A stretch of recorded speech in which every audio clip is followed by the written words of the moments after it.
김성태 자유한국당 대표 권한대행이 내놓은 혁신안 후폭풍이 거셉니다. 특히 중진 의원들이 김성태 대표의 혁신안 배우설을 주장하면서 친박과 비박 간의 계파 갈등까지 불거지는 모양새입니다. 네, 이틀간의 워크숍을 갖고 있는 바른미래당 역시 안철수 전 후보의 책임론을 둘러싸고 당내 갈등이 커지고 있는 상황인데요.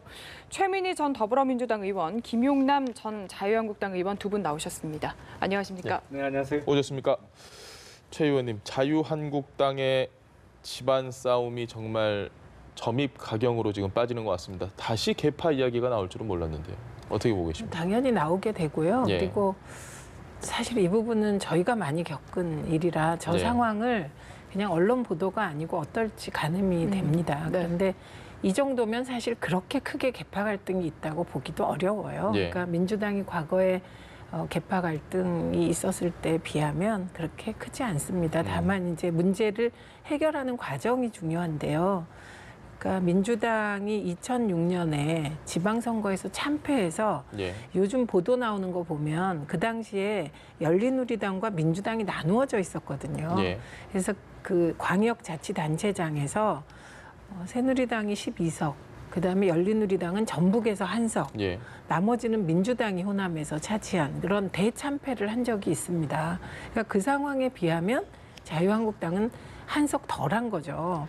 그때 비해서. 뿐만 예. 아니라 2007년에 530만 표 차로 대선에서 지고 나서 그때 어떻게 할지 몰라 1년을 보냈고요. 그리고 2008년 총선에서 또 80여석밖에 못 얻는 경험을 했습니다. 예. 네. 그리고 그때 뭐 정치공학적인 이합 집산, 누군가에게 책임을 돌리고 누군가를 찍어서 내보내기 뭐 안 해본 게 없는데 그런 어떤 자기의 이익을 못 버린 이합 집사는 국민들의 마음을 얻지를 못하더라고요. 네. 그래서 정말 김무성 의원이 말씀하신 보수의 가치는 책임과 희생이다. 그로부터 출발한다는데 그게 말로 되는 게 아니잖아요. 예. 그래서 민주당이 다시 일어서게 된 계기는 역설적인데 정치 보복으로 고생하던 노무현 대통령께서 진보의 가치를 세우기 위하여 혹은 예.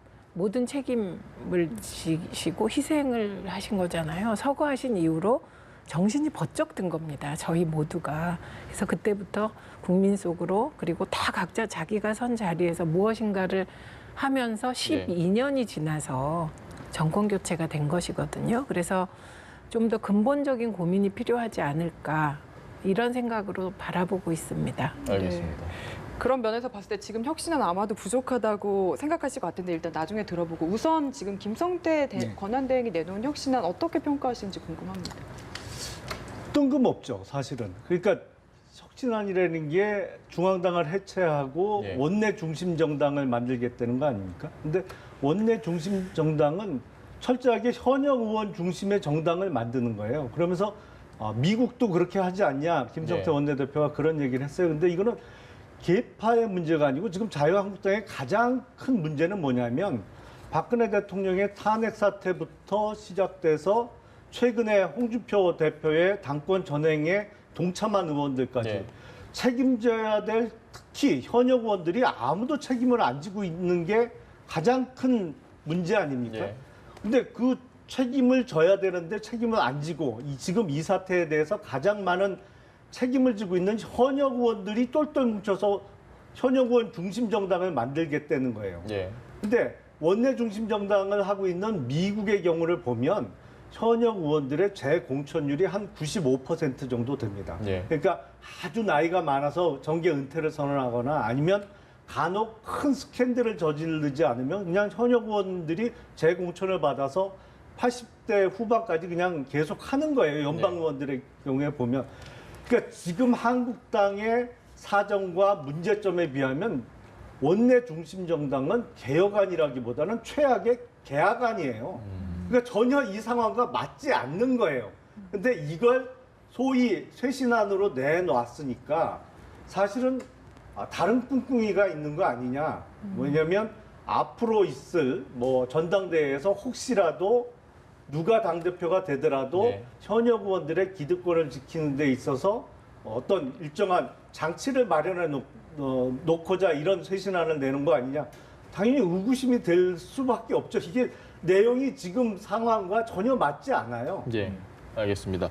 어제 뭐 저희가 친박계다 비박계다 이렇게 나누는 것도 좀 우습기도 하지만 편의상 그렇게 부르자면 비박계 모임에 참석했던 의원 휴대전화에서 마치 친박계를 제거하는 듯한 그런 이야기를 암시하는 듯한 메시지가 언론 카메라에 포착이 됐습니다. 네. 이 부분은 어떻게 좀 보고 계십니까? 근데 그게 포착이 된 건지 아니면 의도적인 건지. 의도적인 건지 예. 그게 포착이 됐어도 문제고 의도적이라면 더 문제이겠죠. 예. 그래서 지금 이제 그런 거잖아요. 그러니까 배가 난파하면 예. 그 난파선에서 먼저 뛰어내리려고 하잖아요. 예. 근데 그 뛰어내리는 이유를 생각해 보면 나만 살자고 뛰어내리는 거잖아요. 예. 그게 가장 위험한 상황이라고 봅니다. 그래서 어제 그 메시지가 그렇게 공개된 것은 예. 지금 자유한국당이 보수의 가치를 재정립하고 그리고 가능하면 새로운 사람들에게 모든 기득권을 넘기고 과거의 기득권이 있는 분들은 책임을 좀 지고 예. 이렇게 돼야 되는데 나만 살자는 분위기가 형성되는 게 아닌가라는 걸 단적으로 보여준 게 그 메시지 노출이거든요. 예. 그래서 그런 메시지 노출은 또 선정적이어서 언론이 선정적으로 보도하기 딱 좋은 언론 입장에서 보면 보도거리가 되는 거라 네. 진짜 경계해야 되는 것이고요. 그러니까 결국은 국민들이 판단하시는 거고 예. 보수 유권자들이 지금 얼마나 마음이 허전하겠습니까? 그러면 그 보수 유권자를 중심에 두고 보수 지지층이 그 허한 마음을 달래고 그러려면 수렴해야 되잖아요. 네. 무엇 때문에 내가 너희들을 버렸다. 그걸 들어야 되고 사실 오랫동안 보수를 지지해온 분이 이번에 투표를 안 할 때 예. 투표 안 한 분들이 많이 계시잖아요. 그 마음은 또 오직 쓰리겠습니까? 그러니까 제가 요즘 그러니까 어느 쪽이든 그 지지자와 정치의 관계는 정말 독한 연애 같더라고요. 네. 독한 연애 같아서 그 지지하는 정치인, 정치 세력의 그 행보에 따라 오히려 요즘은 유권자들이나 지지자들이 더 상처를 받는 그래서 정치의 개념을 좀 바꾸셔야 되지 않을까. 네, 그리고 우리도 마찬가지죠. 네. 그래서 그 독한 연애는 또 상처도 크잖아요. 네, 그래서 그런 식으로 조금 그 지지자나 당원 중심으로 봐야 되는데 중앙당을 10분의 1 규모로 축소한다는 건 그 얘기를 하실 때 도대체 자유한국당의 당원과 지지자들은 고려하신 건지가 저는 가장 궁금했거든요. 알겠습니다. 네, 그 휴대전화에 있던 메모 어떻게 보셨습니까, 김 의원님?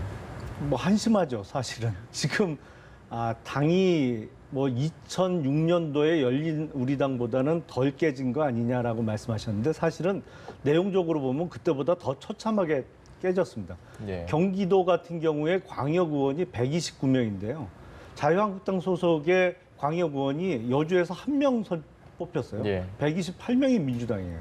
그리고 뭐 웬만한 지역은 뭐 아예 그 당선자를 낼 수가 없는 그 선거 환경이었습니다. 이 와중에 사실은 책임지고 뭐 오늘 서청원 의원이 탈당 예. 선언을 네. 한 것 같은데 좀 아쉽죠. 사실은 진작에 정계 은퇴 선언을 하고 책임지는 모습을 보여줬어야 되는데 왜 정계 은퇴 선언을 안 하고 탈당 선언만 했는지 모르겠습니다만 적어도 10명, 20명 자기가 책임지겠다고 그 나서는 사람이 있으면 해결의 조짐이 보이거든요. 네. 그리고 지금 자유한국당은 당명을 바꾸는 게 중요한 게 아닙니까? 아닙니다. 그러니까 당명이 무슨 잘못이 있어요? 그 당에 있는 사람들이 지금 잘못돼서 문제가 생긴 건데. 예. 그래서 사람을 바꾸고 그리고 무엇보다도 지금은 상식을 회복하는 게 중요하거든요. 왜냐하면 박근혜 정부 때의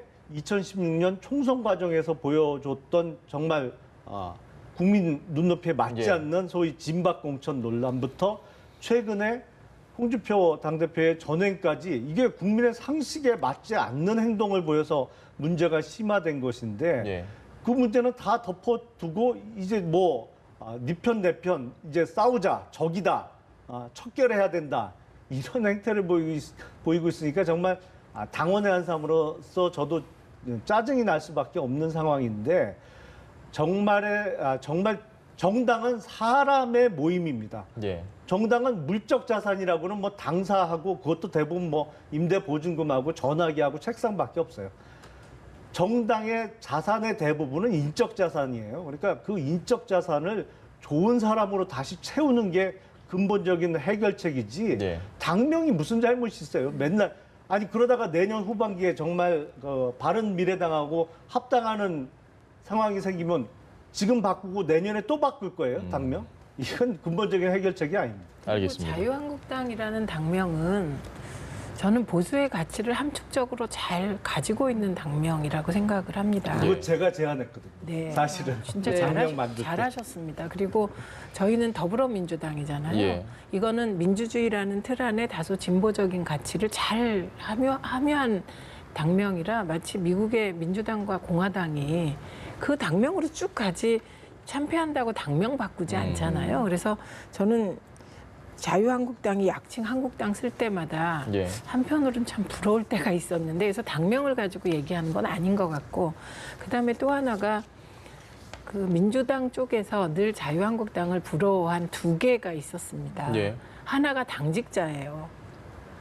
당직을 뽑는 시스템이 자유한국당 쪽이 조금 더 빨리 그 제도가 정착돼서 공채로 주로 뽑았잖아요. 그래서 되게 우수한 자원을 가지고 있어서 저런 당직자 시스템이 참 부러웠습니다. 그에 반해서 민주당 쪽은 약간 이게 이제 개파안배도 하고 뭐 이러면서 계속 문제 제기를 받았거든요.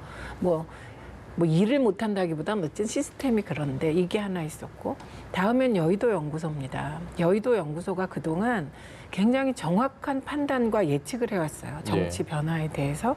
그런데 그 두 개를 다 축소하겠다는 건지 10분의 1로 규모를 줄인다면 그러면 정말 잘 해왔던 부분을 축소한다는 거는 정말 이해가 안 되는 것 같습니다. 알겠습니다. 네, 지금 두 분 모두 자유한국당의 쇄신안에 대해서 좀 비판적인 입장이신 것 같은데 이런 와중에 김성태 권한대행이 원래는 의총에서 표결을 하겠다고 했다가 그냥 표결할 사항은 아니다 이렇게 다시 말을 바꿨거든요. 공감만 구하겠다라고 네. 이야기했습니다. 그 표결을 하면 아무래도 논란이 거세질까봐 의견만 청취하는 거로 말을 바꾼 것 같은데 제가 예측하기엔 표결에 붙여도 김성태 원내대표의 소위 쇄신안, 저는 쇄신이라고 생각 안 합니다만 쇄신안의 찬성표가 많이 나와요.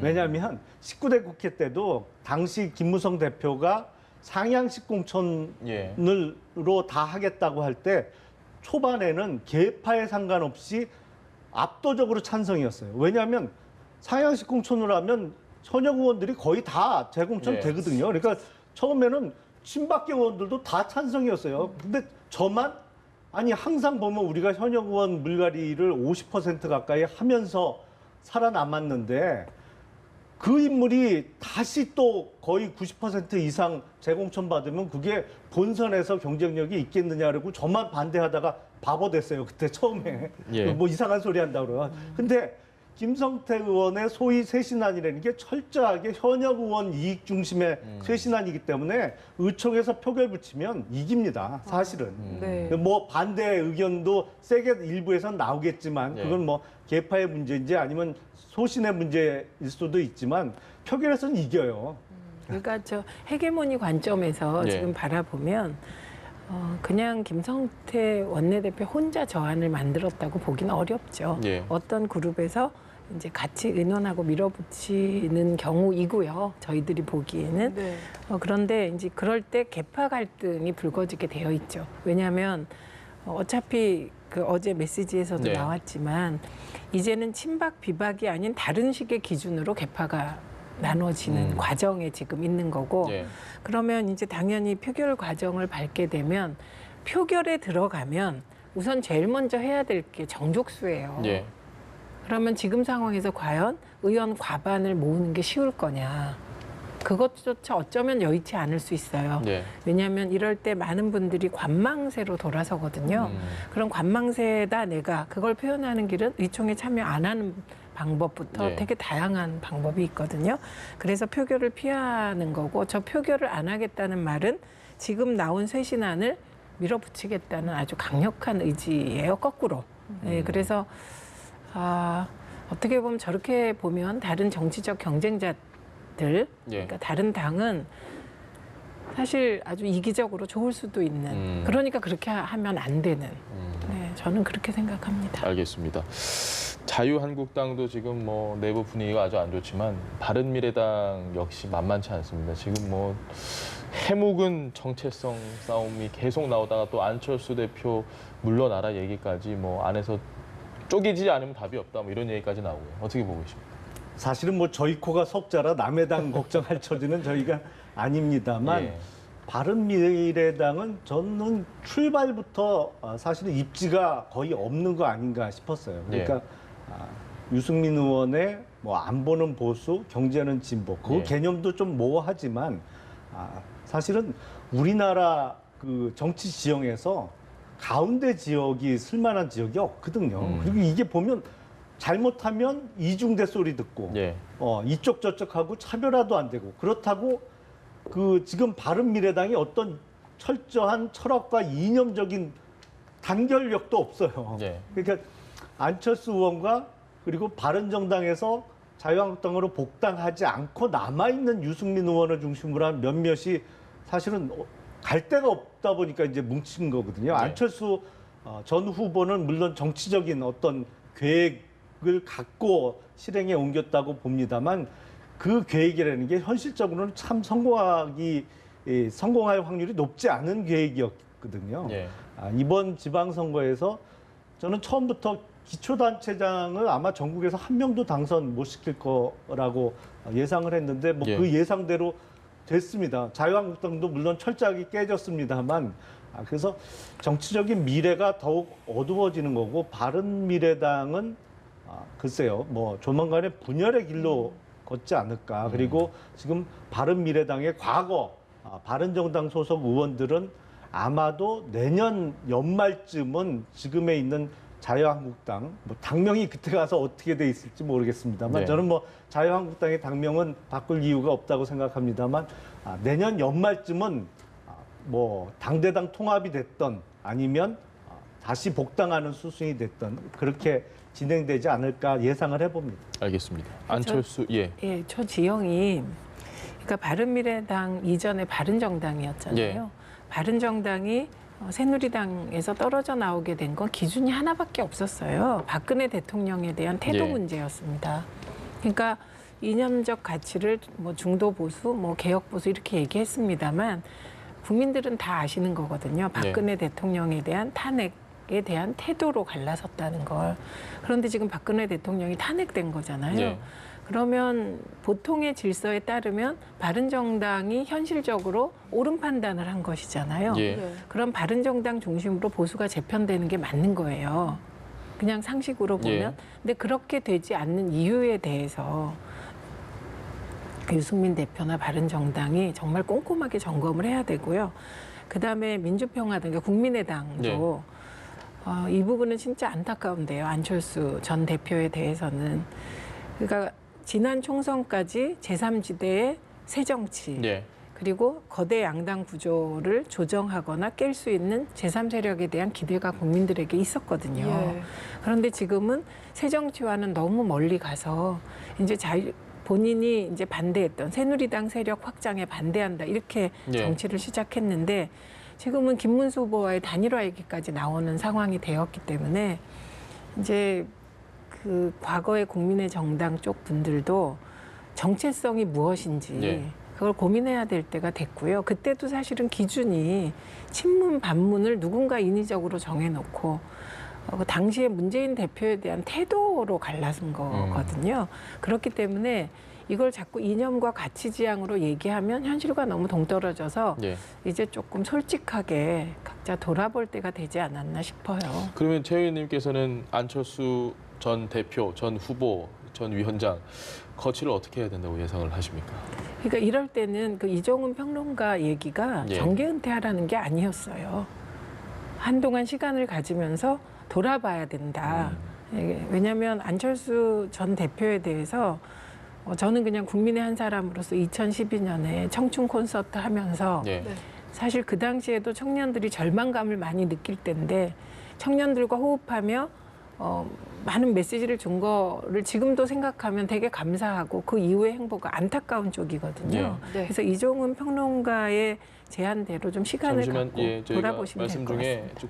김 의원님께 지금 뭐 판문점 선언 이행을 위한 협력을 요구한다 그런 얘기가 있었는데 눈에 띄는 건 이 소득 주도 성장에 대한 단기적인 내용을 좀 조정을 하겠다라는 아주 함축적인 의미의 이야기를 했습니다. 어떻게 해석을 하십니까? 약간 뭐 추상적으로 언급이 돼서 예. 구체적으로 어떻게 수정을 하겠다는 건지 아니면 어떻게 보완을 하겠다는 건지는 정확하게 알 수 없습니다. 근데 지금 실물 경제 상황은 사실은 이번 선거는 얼렁뚱땅 민주당 얼렁뚱땅이라기보다는 예. 민주당이 다른 이슈로 크게 대승을 거뒀습니다만 아마 내년 이맘때쯤에 예. 지금의 정책이 그냥 계속 유지가 된다면 내년 이맘때쯤에 실물 경제 상황은 녹록지 않을 겁니다. 분명히. 예. 지금 뭐 좀 속된 표현으로 곡소리들이 나고 있거든요. 예. 여기저기서. 그래서 이거에 대한 기존의 소득주도 성장, 저는 뭐 시간이 없어서 자세히 말씀 못 드리겠습니다만 개념부터가 사실은 잘못되어 있던 그 정책이거든요. 예. 그러니까 소득주도 성장이라는 게 임금을 높여서 국민의 가처분 소득을 늘려서 경제를 활성화시키겠다는 건데 기본 전제가 잘못된 게 임금을 높이면 경제적으로는 노동도 상품이기 때문에 그 네. 상품에 대한 수요가 줄어듭니다. 그러니까 일자리가 줄어드는 거죠. 그러니까 근로계층의 전체적인 가처분 소득은 절대 늘어나지 않아요. 그러니까 이게 개념부터가 좀 일종의 선거 때의 어떤 구호로서의 의미는 있을지 모르지만 국가 경제 정책으로서는 담아서는 안 될 내용인데 이제 그냥 유지가 됐던 것이죠. 그래서 이거에 대한 수정 보완이 얼마나 그 강도 높게 또 각도도 많이 수정이 되느냐에 따라서 앞으로의 그 문재인 정부의 어떤 단단한 지지 기반을 계속 가져가느냐 아니면 다음에는 뭐 1년, 2년 후에는 다른 환경이 조성되느냐가 결정된다고 보고 있는데 청와대도 그 심각성을 어느 정도는 인식을 지금 한 것으로 보입니다. 알겠습니다. 네, 지금 말씀하실 때 소득주도 성장이 뭐 선거를 위한 구호 같은 거로 생각하시는데 아닙니다. 왜냐하면 저는 늘 소득주도 성장이 현재 어려운 불평등 문제를 해소할 것인가. 예. 이거는 좀 더 해봐야 아는 것이거든요. 근데 이 소득주도 성장의 개념이 그럼 문재인 대통령이 후보 시절 머릿속에서 나온 거냐? 아닙니다. 예.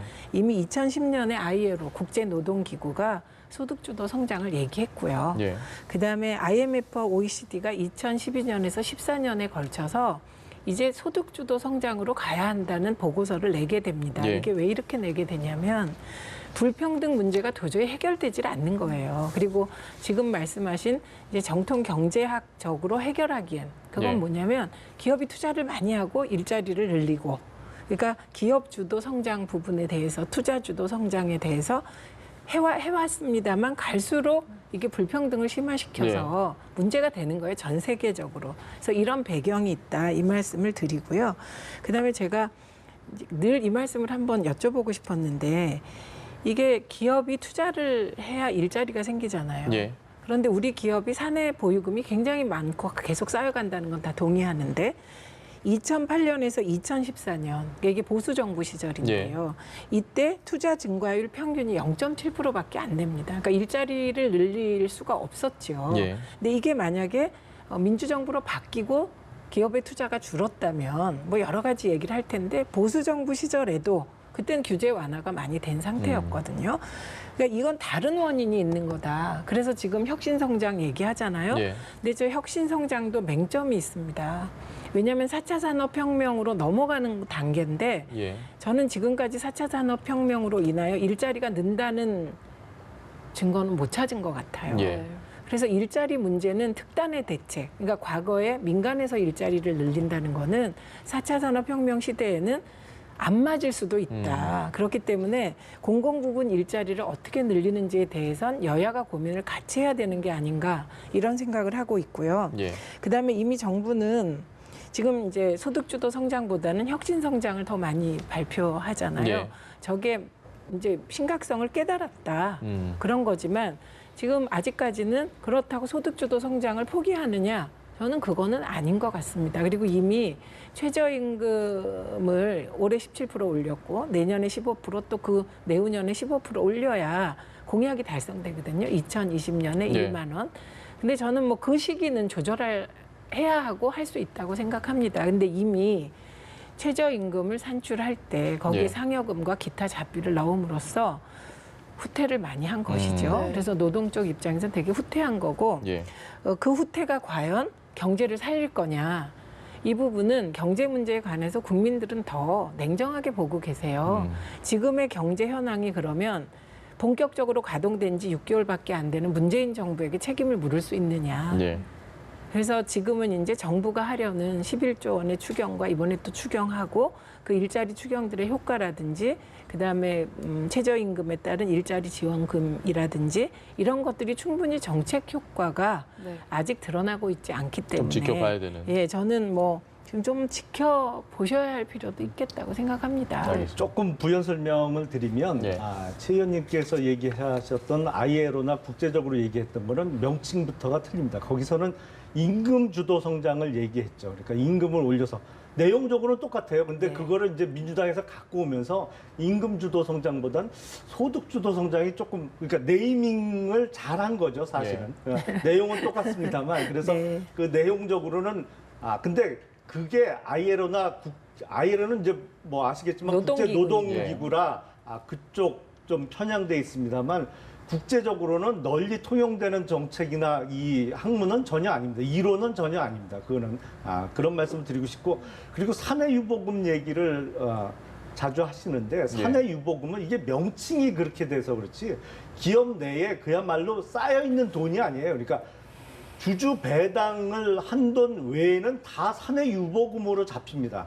그러니까 회계학적으로. 그러니까 기업이 돈을 벌어서 주주에게 배당하고 남은 돈으로 공장을 짓거나 사무실을 지어도 회계학적으로는 사내 유보금으로 잡혀요. 그러니까 그거는 개념 자체가 그랬습니다. 그래서 정말 돈을 쌓아놓은 거하고는 전혀 개념이 틀리다는 말씀을 드리고요. 그리고 최저임금 작년에 16.4% 올렸습니다. 근데 지금 최근에 뭐 식대나 일부 상여금을 최저임금에 포함시키는 거로 바꾸기로 했습니다만 그 조건이 상당히 까다로워요. 그래서 식대나 상여금을 최저임금에 포함시킬 수 있는 사업장이 거의 제가 보기에는 없어요. 그래서 지금 만약에 올해 또 15% 정도를 최저임금을 올리면 내년도 최저시급이 8,700원 가까이 됩니다. 그리고 월급으로 따지면 월 180만 원에 또 식대는 별도예요. 그러니까 식대를 제가 알기로는 한 40만 원 이상 주지 않으면 최저임금에 포함을 못 시키는 그 방식이에요. 그래서 알겠습니다. 이 상태로 가면 아마 내년 이맘때쯤이면 민심은 지금하고는 많이 틀릴 이 거예요. 주제는 사실 저희가 따로 한번 한 말씀만.